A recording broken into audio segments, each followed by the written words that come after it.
ओम गणेशाय नमः। ओम नमः शिवाय।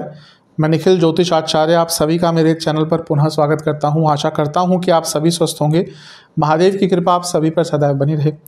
ये वीडियो मकर यानी कि कैप्रिकॉर्न के लिए बहुत महत्वपूर्ण है, क्योंकि वीडियो है आने वाले महीने यानी कि मई 2024 के मासिक राशिफल के बारे में। मेरा मासिक राशिफल जीवन की प्रमुख चीज़ों पर आधारित होता है। सामान्य विश्लेषण, career, business, income, investment, love life, married life, students, सेहत और इसके साथ ही वीडियो के अंत में कुछ विशेष उपाय बताता हूं जिसके करने से सकारात्मकता की वृद्धि होती है। यदि आपकी लग्न राशि या चंद्र राशि मकर है, दोनों ही गाइडेंस के लिए देख सकते हैं। मेरे हिसाब से लग्न राशि से ज़्यादा सटीकता आती है। जिनको कंफर्म है वहाँ से देखिए, अन्यथा चंद्र राशि से भी अवश्य आप इसको देख सकते हैं। पुनः बताना चाहूँगा कि राशिफल अलग अलग नहीं बन सकते, यानी कि अगर आपकी लग्न राशि मकर है, चंद्र राशि मकर है, अगर आप ये एक्सपेक्ट करते हैं अलग अलग राशिफल बनेंगे, टेक्निकली पॉसिबल नहीं है, क्योंकि ग्रहों की गोचरीय स्थिति पर बनते हैं और वो सेम ही रहती है दोनों से ऑब्जर्व करें तो यदि आपकी लग्न राशि या चंद्र राशि मकर है, दोनों ही अवश्य इस राशिफल को देख सकते हैं। गाइडेंस के लिए शुरुआत करते हैं। शुरुआत करेंगे सामान्य विश्लेषण से। सबसे पहले लग्न पर प्रभाव की बात करेंगे। लग्न पर बहुत बड़ा प्रभाव इस महीने से हो गया है और वो है गुरु का, क्योंकि गुरु की दृष्टि 1 मई से ही आपके लग्न भाव पर आ जाएगी। और ऑब्वियसली गुरु हैं, हम देवगुरु बृहस्पति की बात करें, यानी कि भाग्य, धन, आपका ज्ञान, कहीं ना कहीं समृद्धि, हर चीज़ गुरु से देखी जाती है। गुरु ज्योतिष में बहुत महत्वपूर्ण ग्रह हैं और उनको गुरु की उपाधि इसलिए दी गई है क्योंकि वो रास्ता दिखाते हैं। तो गुरु जब पंचम में आ जाएंगे तो आपके लग्न को बहुत देखेंगे, तो एक प्रकार से नया रास्ता आपके जीवन को दिखाएंगे। गुरु भाग्य होते हैं तो भाग्य का भी साथ मिलेगा, और गुरु धन होते हैं तो धन का भी साथ मिलेगा। ये महीने से कई चीज़ें आपके जीवन में परिवर्तित होंगी। अधिकतम चीज़ें सकारात्मक रूप से ही बदलेंगी। हाँ, एक थोड़ा सा नेगेटिव इम्पैक्ट ये रहता है कि गुरु 12वें घर के स्वामी हैं। लग्न को देखेंगे तो खर्चे भी बढ़ेंगे और थोड़ा सा सेहत पर भी निरंतर बुरा प्रभाव पड़ेगा, उसकी चर्चा हम करेंगे। लेकिन गुरु अपने आप में क्योंकि विशाल हैं, वैभव हैं, ऐश्वर्य हैं, धन है, भाग्य है, जैसा मैंने कहा, समृद्धि है, एक्सपेंशन है, तो अवश्य जीवन अब आपका आगे बढ़ना शुरू होगा। केतु का भी प्रभाव है, दोनों मिलकर आपको अवश्य ज्ञान के प्रति लेके जाएंगे। बहुत सारे लोगों के मन में इस महीने, या ऑलरेडी वो स्टार्ट हो चुका होगा, कि आपके मन में ज्ञान अर्जित करने के बारे में आ रहा होगा। कुछ नया सीखना है, कोई साहित्य पढ़ना है, कोई शास्त्र पढ़ना है, कोई ज्ञान अर्जित करना है। तो ज्ञान अर्जित करने के लिए महीना बहुत अच्छा है। इस महीने ग्रहों की राशि के बदलाव के बारे में बात करते हैं। बुध का बदलाव सबसे पहले होगा। गुरु का तो 1 मई को ही हो जाएगा, जैसे मैंने बताया। बुध 10 तारीख को आपके चौथे भाव में आकर बैठ जाएंगे और अच्छी अवस्था में आ जाएंगे, क्योंकि बुरी अवस्था में चल रहे थे। क्यों? क्योंकि आपके बुध जो है यहाँ पर वक्री भी थे, पतित भी थे और नीच के भी थे। गिर गए थे वापस 8 या 9 तारीख को अप्रैल में आपके वापस तीसरे घर में गिर गए थे। तो थोड़ा सा जीवन में प्रॉब्लम्स आई होंगी, कम्युनिकेशन प्रॉब्लम आई होगी, भाग्य का साथ कम मिल रहा होगा क्योंकि खुद भाग्येश थे। करियर में बॉसेस से प्रॉब्लम आई होगी, कुछ कह दिया होगा आपने किसी को जो नहीं समझा होगा व्यक्ति, मिसकम्युनिकेशन हुई होगी। छठे घर के स्वामी है, थोड़ा दुश्मन भी प्रबल हो गए होंगे। ऑफिस में कलीग्स के द्वारा प्रॉब्लम आई होगी। अब बुध का अच्छा प्रभाव है, बुध चौथे घर में आ जाएंगे, वक्र अवस्था से निकल गए, नीच अवस्था से निकल गए, पतित अवस्था से निकल गए, भाग्येश हैं, चौथे घर में आ गए, यानी कि घर में भाग्य का साथ मिलेगा, घर वालों को भाग्य का साथ मिलेगा। और यहाँ से वो 10वें घर को देखेंगे, यानी कि कार्य क्षेत्र में भी चीज़ें आगे बढ़ेंगी, क्योंकि बुध आपके 9वें भाव के भी स्वामी हैं। हो सकता है कार्य क्षेत्र में थोड़ा सा परिस्थितियां बदल जाएं, ट्रांसफर आदि के योग आपके छोटे मोटे यहाँ पे इस महीने बनते हैं। इसके बाद राशि परिवर्तन सूर्य का होगा और सूर्य आपके 14 मई को आपके पंचम भाव में आकर विराजमान हो जाएंगे। और सूर्य और गुरु की युति अपने आप में भाग्य कारक होती है, अपने आप में धन कारक होती है, क्योंकि काल पुरुष की कुंडली में दोनों ही त्रिकोण के स्वामी हैं। एक पंचम के स्वामी है सूर्य और एक 9वें के स्वामी है गुरु, यानी कि लक्ष्मी स्थान के स्वामी दोनों। और वो खुद ही आपकी कुंडली में भी लक्ष्मी स्थान में आए, यानी कि धन, भौतिक सुख, आइडियाज, क्रिएटिविटी, हर चीज़ की वृद्धि होगी। सूर्य क्योंकि अष्टम के स्वामी भी हैं और गुरु के साथ बैठे हैं, और ये लक्ष्मी स्थान में हो रहा, और दोनों मिलकर लाभ स्थान को देख रहे हैं। यानी कि इस महीने अचानक से कोई बड़ा धन का लाभ आपको हो सकता है, या अचानक से कोई रुका हुआ पैसा आपके पास आ सकता है। इस प्रकार से कहीं ना कहीं शुभता आपके लिए आ रही है, और ये महीना क्रिएटिविटी का होगा, अपने आइडियाज़ के दम पर आगे बढ़ पाएंगे। एक और राशि परिवर्तन होगा शुक्र महाराज का, और वो अपनी ही राशि में आकर विराजमान हो जाएंगे पंचम भाव में। ये होगा 19 तारीख को। तो ये भी कहीं ना कहीं बहुत विशेष है, अति विशेष है। क्यों? क्योंकि शुक्र अपनी राशि में आ रहे हैं और आपके लिए शुक्र योग कारक ग्रह है, यानी कि कई रुके हुए और अटके हुए कार्य आपके महीने के अंतिम भाग में बनेंगे। वो करियर में चेंज लाने की बात हो या फिर लक्ष्मी प्राप्ति की बात हो, दोनों ही चीज़ों में आपको शुक्र अच्छा प्रभाव देंगे। और आइडियाज़ की तो कमी इस महीने होने ही ना वाली, अपने आइडियाज़ के दम पर ही जीवन को आगे लेकर जा पाएंगे। राहु मंगल की युति तीसरे घर में वैसे तो 23 अप्रैल को ही हो गई थी, लेकिन इस पूरे महीने बनी रहेगी। और जब बुध भी 10 तारीख को छोड़ देंगे तो अंगारक दोष बहुत स्ट्रांग हो जाएगा। वाणी पर बहुत कंट्रोल कीजिएगा, कुछ ऐसी चीज़ें बोल देंगे जो उग्र स्वभाव की होंगी, उग्रता लिए होंगी। शनि ऑलरेडी वाणी के स्थान में चल रहे हैं, तो अपनी कम्युनिकेशन पर बहुत ध्यान देना है। शनि का अच्छा स्वरूप दिखेगा क्योंकि धन स्थान में है, तो धन में निरंतर आपके वृद्धि होती रहेगी। तो ओवरऑल तो महीना अच्छा ही दिख रहा है। जो मैंने कुछ पॉइंट्स पॉइंट आउट किए हैं नेगेटिव, ध्यान दीजिएगा। विशेष भविष्यवाणियाँ मेरी साइड से, ये महीना क्लैरिटी लेकर आएगा, ये महीना बैलेंस वाला है, ये महीना ऐसा है जहाँ पर आपको आइडियाज़ भी आएंगे और आपको लोगों की बात सुनने से भी कुछ समझ में आएगा। यानी कि आप इस महीने अपने आप को अवेलेबल रखिएगा कि लोगों के आइडियाज़ को भी आप सुन पाएँ। अपने सुनने की, अपनी श्रवण क्षमता थोड़ी सी बढ़ाकर रखिएगा। इस महीने अपनी हॉबीज़ पर भी ध्यान दीजिएगा। एक क्यूरियोसिटी होती है जैसे बच्चे में, वैसा आपके अंदर भी दिख रहा है कि इस महीने आपके अंदर वो स्वभाव भी रहेगा। अथॉरिटी थोड़ी वापस जीवन में आएगी, अपने ऊपर कंट्रोल वापस आएगा। भाग्य का बहुत साथ मिलेगा गुरु के कारण। बस थोड़ा सा ईगो कम रखिएगा। अगर किसी से कुछ कहा सुनी होती है तो उस बात को उसी टाइम पे सुलझा लीजिएगा, वरना संबंधों में विकार, पर्सनल हो या प्रोफेशनल लाइफ, इसमें बहुत लंबे आ सकते हैं। इस महीने इंट्यूशन आपकी बहुत अच्छी रहेगी, उसका उपयोग अवश्य कीजिएगा। करियर की तरफ चलते हैं। जहाँ तक करियर की बात है, महीना ठीक ठाक है। अच्छी चीज़ ये है कि गुरु का गोचर तो हो गया, तो गुरु 11वें घर को देखेंगे जो 10वें भाव से दूसरा है, यानी कि करियर में पैसा बढ़ेगा। लेकिन थोड़ी सी प्रॉब्लम है कि 10वें से अष्टम में एक बहुत बड़ा ग्रह आके बैठ गया, यानी कि गुरु। तो यहाँ पर थोड़ी परिस्थितियाँ बदल सकती हैं, आपका कार्य बदल दिया जा सकता है, हो सकता है आपका डिपार्टमेंट ही बदल जाए, आपके ऊपर जो कार्यभार था वो बदल जाए, और थोड़ा सा अनिश्चितता कुछ टाइम के लिए आ सकती है क्योंकि गुरु बड़े ग्रह हैं। जब वो 10वें से अष्टम में आएंगे तो परिस्थितियों में थोड़ा बदलाव करेंगे। अच्छी चीज़ यह है कि 14 तारीख तक सूर्य उच्च की अवस्था से आपके 10वें घर को देखेंगे, लेकिन सूर्य भी देखे तो अष्टम के स्वामी हैं, यानी कि ये महीना आगे तो बढ़ पाएंगे लेकिन अनिश्चितता पूरे महीने रहेगी। अनस्टेबिलिटी, क्या कार्य है क्या नहीं है, कल क्या बदल जाए, कल क्या हो जाए, हर प्रकार से अनस्टेबिलिटी रहेगी। और शुक्र भी 19 तारीख तक जब तक आपके 10वें घर को देखेंगे तो ऑफिस पॉलिटिक्स भी आपको बहुत तंग करेगा। और ये महीना मैं एक बुरा तो नहीं कहूँगा, लेकिन अस्थिरता बहुत देकर जाएगा। सूर्य 14 तारीख को यहाँ पे आ जाएंगे, शुक्र 19 को यहाँ पे आ जाएंगे, और ये 10वें से अष्टम में होगा सब कुछ। यानी कि रिस्पॉन्सिबिलिटीज़ हो, कार्य पूर्णता हो, कार्य में क्लैरिटी हो, कार्य में स्टेबिलिटी हो, हर चीज़ में थोड़ी प्रॉब्लम आई। यानी कि ये महीना कार्य क्षेत्र में बहुत अनस्टेबल रहेगा। बुरा नहीं होगा, अनस्टेबल अवश्य होगा। मंगल की दृष्टि बनी रहेगी, तो मंगल अथॉरिटी देते हैं, लाभ स्थान के स्वामी हैं, तो यहाँ से पैसा बढ़ता हुआ दिख रहा है। बुध भी आपके वक्र अवस्था से निकलकर 10 तारीख को यहाँ पे आके आपके 10वें भाव को देखेंगे, तो अर्थ त्रिकोण के ही स्वामी, यानी कि अपने कार्यों में थोड़ा सा कॉन्फिडेंस बढ़ेगा। लेकिन जैसा मैंने कहा, अनिश्चितता इस महीने का एक बहुत प्रबल पॉइंट होगा आपके जीवन में। कार्य क्षेत्र में स्पेशली अनिश्चितता बहुत आप महसूस करेंगे। बुरा नहीं है लेकिन अनिश्चितता भरा है। विशेष प्रेडिक्शंस, ज़्यादा आगे के बारे में सोचिएगा। ये महीना जो हो रहा है उस पर फोकस कीजिएगा। जैसे मैंने कहा, अनिश्चितता है, गलतियाँ हो सकती है, कम्युनिकेशन पर बहुत काम करना है, डोमिनेटिंग नहीं होना। अथॉरिटी और डोमिनेशन में फ़र्क होता है, ये आपको समझना है। कन्फ्यूजन की स्थिति में आगे ना बढ़ें। बहुत ऐसी सिचुएशन आएगी इस महीने जहाँ पे आप कंफ्यूज होंगे, वहाँ पे अगर कोई निर्णय ले लिया बिना पूछे, राय मशवरा लिए, तो प्रॉब्लम होगी। शॉर्टकट्स बहुत महंगे पड़ेंगे, और इसके साथ ही थोड़ी सी उदासीनता रहेगी कई चीज़ों को लेकर। पर्सनल भी लाइफ हो सकती है, इवन मे भी अपने करियर में उस मुकाम पे नहीं पहुँचे जहाँ पे पहुँचना चाहते थे, उसका प्रभाव अपने प्रोफेशन पर ना पड़ने दीजिएगा। बुरा नहीं है, जैसे मैंने कहा, महीना पुनः कहूँगा, लेकिन अनिश्चितता भरा है। व्यापार, बिजनेस, सप्तम भाव बिजनेस का होता है। अब सप्तम से 11वें में गुरु आ गए, यानी कि ये महीना बिजनेस के एक्सपेंशन का है, बिजनेस में ग्रोथ का है।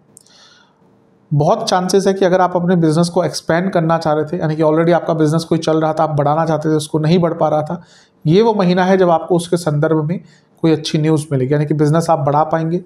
गुरु यहाँ से लाभ स्थान को देखेंगे जो सप्तम से पंचम है। बिजनेस में आइडियाज़ भी बढ़ेंगे, बिजनेस में ग्रोथ भी होगा, बिजनेस में पैसा भी आएगा। और सप्तम जो भाव है उससे 11वें में केवल गुरु ही नहीं, सूर्य भी 14 तारीख को आ जाएंगे, शुक्र भी 19 तारीख को आ जाएंगे, यानी कि पैसा बढ़ेगा। और बुध जो वक्र अवस्था में चल रहे थे वो चौथे घर में आ जाएंगे, और चौथा जो भाव है वो आपके सप्तम से 10वां स्थान है। यानी कि आपके बिजनेस में जो लिखा पढ़ी के काम अटक रहे थे, लीगल कार्य अटक रहे थे, टैक्स के इशू आ रहे थे, जहाँ पर भी कुछ लिखा पढ़ी के काम आ गए वो अवश्य अटके होंगे आपके, उन कार्यों में भी एक स्थिरता आएगी। तो ये महीना जैसे जैसे आपका टाइम आगे बढ़ेगा करियर में ग्रोथ होगा। थोड़ा सा प्रॉब्लम जैसे मैंने शुरू में ही कहा था, क्योंकि 12वें घर के गुरु हैं और लग्न को देख रहे हैं, तो खर्चे आपके बिजनेस में बढ़ना शुरू हो जाएंगे। लेकिन इसके साथ ही नियमित तौर से पैसा भी आपका अवश्य बढ़ेगा। तो महीना बिजनेस के संदर्भ में अच्छा है। शनि का भी अब क्योंकि अच्छा प्रभाव है और सप्तम से अष्टम में है, यानी कि बिजनेस में कॉन्टिन्यूटी भी रहेगी। विशेष प्रेडिक्शंस, अचानक से कोई निर्णय मत लीजिएगा, बिना सोचे समझे, बहुत नुकसान देगा। मैच्योरिटी बहुत रिक्वायर्ड होगी इस महीने। हर चीज़ के बारे में अवेयर हो, ऐसा नहीं कि बिजनेस आगे बढ़ रहा है आप सिर्फ एक ही चीज़ को देख रहे हैं कि पैसा कैसा है, पैसा कैसा है।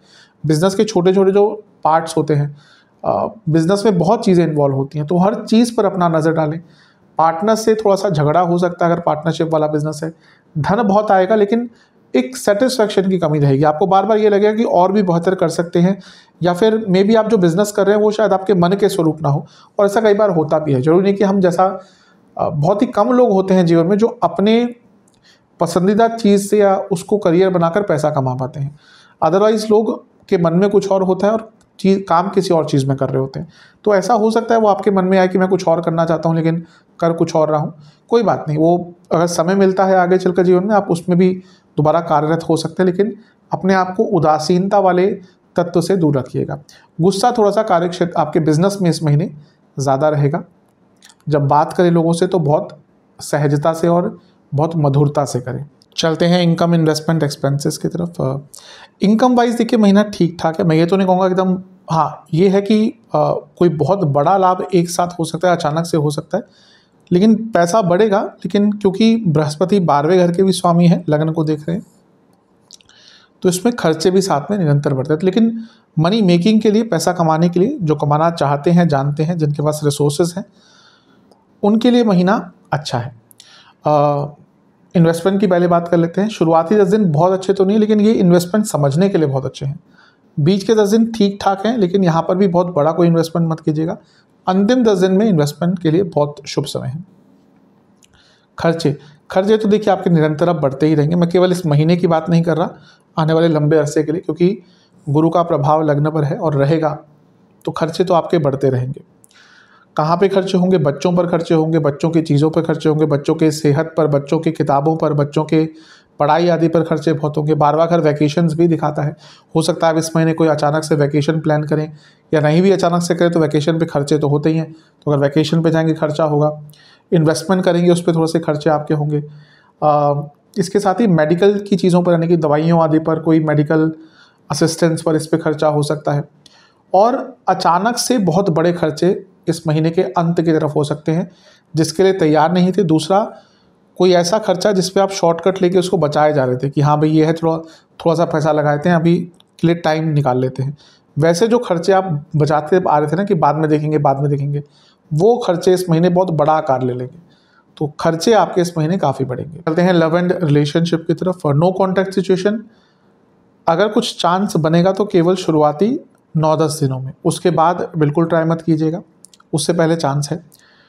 नई रिलेशनशिप की बात है, देखिए यहाँ पर मुझे ज़्यादा संभावना तो नहीं दिख रही लेकिन हाँ ये एक बात हो सकती है कि हो सकता है आप किसी के साथ वार्तालाप कर रहे हो, कम्युनिकेशन हो, लेकिन एक क्लैरिटी नहीं आ रही हो कि हाँ इन्हीं व्यक्ति के साथ आप आगे बढ़ पाएंगे रिलेशनशिप में या नहीं। तो क्लैरिटी आ जाएगी और बहुत संभव है कि शायद आपको समझ आ जाएगा कि जिसके साथ आप इंटरेस्टेड हैं आगे रिलेशनशिप इनिशिएट करने में, शायद वो व्यक्ति ये नहीं है। तो वो एक क्लैरिटी भी बहुत इंपॉर्टेंट होती है, ताकि आपका ध्यान कहीं और जाए और आप मूव ऑन कर पाएँ। जो लोग रिलेशनशिप में हैं उनके लिए मिला जुला सा महीना है। गुरु पंचम में आते हैं तो ठीक है, रिलेशनशिप को स्टेबल कर सकते हैं, लेकिन 12वें घर के स्वामी हैं, यानी कि अचानक से थोड़ी उथल पुथल भी ला सकते हैं। प्रॉब्लम बढ़ेगी 14 तारीख के बाद से, जब सूर्य आपके पंचम में आ जाएंगे, वहाँ से रिलेशनशिप में प्रॉब्लम्स ज़्यादा आएंगी, दूरियाँ आएंगी, गुस्सा होगा, ईगो क्लैशेस होंगे और एक दूसरे के प्रति थोड़ा सा डिसलाइक आ जाएगा। और शुक्र जब 19 तारीख को आएंगे तो थोड़ा सा फिर बचाव आएगा, लेकिन ये मान के चलिए कि जो 10 तारीख से 19 तारीख तक का टाइम है, यहाँ पे थोड़ी सी आपके रिलेशनशिप में उथल पुथल ज़्यादा मचेगी। उसके बाद शुक्र के आने के बाद चीज़ें बहुत हद तक संभाली जाएंगी। विशेष प्रेडिक्शंस, थोड़ा अपने पार्टनर को समझने की कोशिश कीजिए। कभी कभी हम सुन तो लेते हैं, समझते नहीं हैं, ये प्रॉब्लम दिख रही है। एक दूसरे के साथ बैठकर फ्यूचर की पॉसिबिलिटीज़ पर डिस्कशन कीजिए, बहुत इंपॉर्टेंट रहेगा इस महीने। क्योंकि कभी कभी होता है कि एक क्लैरिटी फ्यूचर को लेकर नहीं होती, इसके कारण भी रिलेशनशिप में प्रॉब्लम आती है। छोटे छोटे जो प्रॉब्लम्स हैं उनको ख़त्म करने की कोशिश कीजिए। बाहरी लोगों के कारण अपने रिलेशनशिप को ज़्यादा ख़राब करने का प्रयास मत कीजिए। ये महीना ऐसा भी है जब बाहर किसी व्यक्ति ने कुछ कह दिया और उसका प्रभाव आप पर पड़ गया और आप अपने पार्टनर से लड़ बैठे। इस चीज़ से थोड़ा सा बचना है आपको और शांत रहना है। जितना शांत और रिसेप्टिव रहेंगे इस महीने उतना आपके लिए अच्छा रहेगा। थोड़ा मिश्रित सा महीना दिख रहा है रिलेशनशिप के लिए। वैवाहिक जीवन की तरफ चलते हैं। वैवाहिक जीवन के लिए महीना ठीक ठाक सा है, बुरा तो नहीं कहूँगा। अच्छी चीज़ यह है कि सप्तम से 11वें में गुरु आ गए, यानी कि एक तो भौतिक सुख वैवाहिक जीवन में बढ़ेंगे, यानी कि आपके लाइफ पार्टनर की इनकम बढ़ सकती है और घर में भी ओवरऑल जो आपकी दोनों की इनकम है उसमें बढ़ोतरी होगी, भौतिक संपन्नता आएगी। और माने या ना माने, धन के बिना, भौतिक संपन्नता के बिना आज के टाइम में खुशियाँ अनुभव करना थोड़ा मुश्किल हो जाता है। तो एक प्रकार से वो एक अच्छी चीज़ है। शुक्र भी आपके पंचम भाव में 19 तारीख को आ जाएंगे, वो भी अच्छा है। थोड़ी सी प्रॉब्लम होगी जब सूर्य का गोचर यहाँ पे होगा कुछ दिनों के लिए, यानी कि महीने के मध्य भाग में 14 तारीख को सूर्य का गोचर होगा, तो उसके आसपास थोड़े से झगड़े अवश्य हो सकते हैं।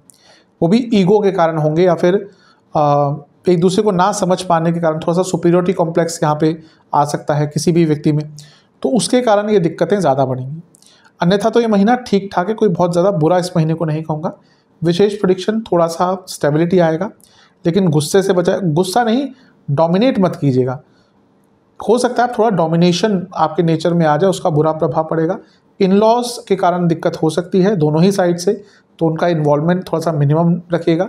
मैं ये नहीं कहता कि इन लॉज को कट ऑफ कर दीजिए, बिल्कुल नहीं होना चाहिए, लेकिन अगर इन लॉज को अपनी लिमिट नहीं पता तो थोड़ा सा आपको उसमें बताना पड़ता है कि हाँ भाई ये हमारा परिवार है। एक हद तक आपका इन्वॉल्वमेंट अच्छा है, लेकिन एक हद के बाद थोड़ा सा आपको भी इसमें समझना चाहिए कि हाँ ये बॉर्डर है, यहाँ के इसके आगे नहीं बढ़ना। प्लानिंग के लिए अच्छा टाइम है।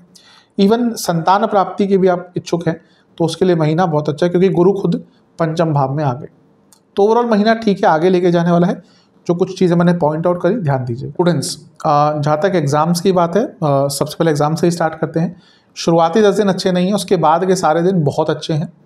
तो अगर शुरुआती 10 दिन में प्रॉब्लम रहेगा, कॉन्फिडेंस डाउन रहेगा, कन्फ्यूजन बहुत रहेगी, एकाग्रता नहीं रहेगी और मानसिक लेवल बहुत विचलित रहेंगे, व्याकुलता दिख रही है, रिटेंशन पावर अच्छी नहीं रहेगी। उसके बाद का टाइम बहुत अच्छा है।